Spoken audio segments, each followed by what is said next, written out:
Hello friends, आप लोग कैसे हैं। उम्मीद करते हैं आप लोग ठीक होंगे, आप लोग हेल्दी होंगे। फ्रेंड्स, आज हम बात करेंगे मिक्स क्रॉपिंग की कि मिक्स क्रॉपिंग क्या होता है।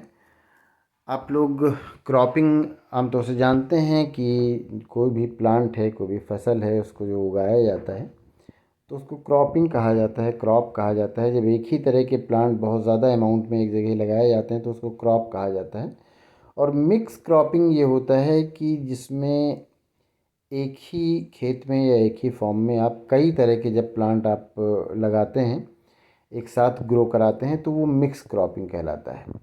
अब मिक्स क्रॉपिंग के कई सारे बेनिफिट भी होते हैं। मिक्स क्रॉपिंग से ये होता है कि आपको एक तो स्पेस बचता है, और मिक्स क्रॉपिंग से ये होता है कि कई बार ये होता है कि कुछ फसल होती है जो पहले तैयार हो जाती है तो आप उसकी कटाई कर लेते हैं। दूसरी फसल ये होती है कि बाद में उसकी कटाई करते हैं, तो उसके लिए टाइम मिल जाता है और आपको अलग से उसके लिए जगह नहीं लगानी पड़ती, बल्कि एक ही खेत में एक ही जगह पर आप ये मिक्स क्रॉपिंग कर लेते हैं। एक ही जगह पर दो तीन तरह की फसलें उगा लेते हैं। तो ये मिक्स क्रॉपिंग होती है जब एक से ज़्यादा तरह के क्रॉप एक ही खेत में उगाए जाएं, तो मिक्स क्रॉपिंग कहा जाता है।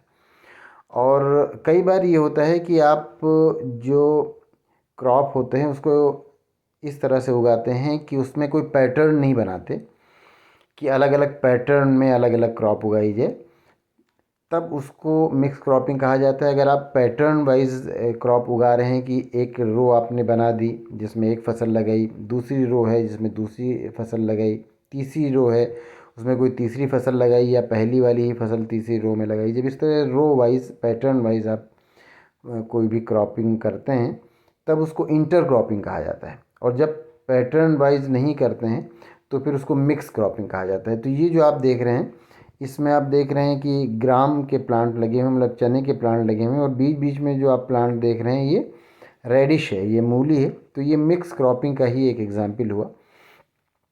अब ये जो चना है, लेग्यूम है, तो आप जानते हैं कि जो लेग्यूम्स होते हैं उनके रूट में नाइट्रोजन फिक्सेशन बैक्टीरिया पाए जाते हैं, जो कि नाइट्रोजन फिक्सिंग का काम करते हैं, राइजोबियम बैक्टीरिया। और वो नॉड बना लेते हैं, गांठ जैसा बना लेते हैं, जिसकी वजह से ये होता है कि जिस भी खेत में जो लेग्यूमिनस प्लांट ग्रो किए जाते हैं तो उसमें ये होता है कि नाइट्रोजन की कमी नहीं रहती, और उसमें नाइट्रोजन वाले फर्टिलाइज़र डालने भी नहीं रहते।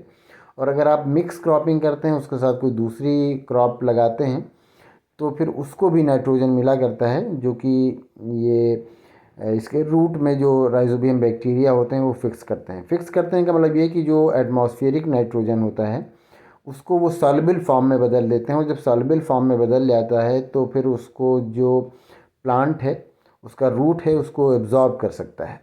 तो इसी को नाइट्रोजन फिक्सेशन कहा जाता है, जो कि राइजोबियम बैक्टीरिया लेग्यूमिनस प्लांट के रूट में करते हैं। तो अगर आप इस तरह की मिक्स क्रॉपिंग करते हैं कि उसमें लेग्यूमिनस प्लांट कोई लगा दें और फिर उसके साथ कोई नॉन लेग्यूमिनस प्लांट अगर लगाते हैं, तो वो जो नाइट्रोजन फिक्स करेगा, वो उससे सॉइल में नाइट्रोजन का अमाउंट बढ़ जाता है, और जो दूसरे क्रॉप है उनको भी नाइट्रोजन मिला करता है। तो ये उनके लिए भी बेनिफिशियल होता है, और उस खेत में फिर आपको नाइट्रोजन वाले फर्टिलाइज़र डालने की ज़रूरत नहीं रहती। तो यहाँ पर बात हो रही थी मिक्स क्रॉपिंग की। तो मिक्स क्रॉपिंग यही है कि जब एक ही खेत में आप एक से ज़्यादा तरह के फसल आप बोते हैं तो मिक्स क्रॉपिंग कहलाती है। लेकिन जब आप उनको पैटर्न वाइज बोते हैं, पैटर्न वाइज लगाते हैं उस क्रॉप को, तब वो इंटर क्रॉपिंग कहलाता है। तो ये मिक्स क्रॉपिंग का एग्जाम्पल है जो कि आप देख रहे हैं। तो उम्मीद करते हैं ये वीडियो आपके लिए इन्फॉर्मेटिव होगी। अगर आपको इसमें किसी तरह का कोई कन्फ्यूज़न है या कोई और क्वेश्चन है तो आप पूछ सकते हैं। Thank you.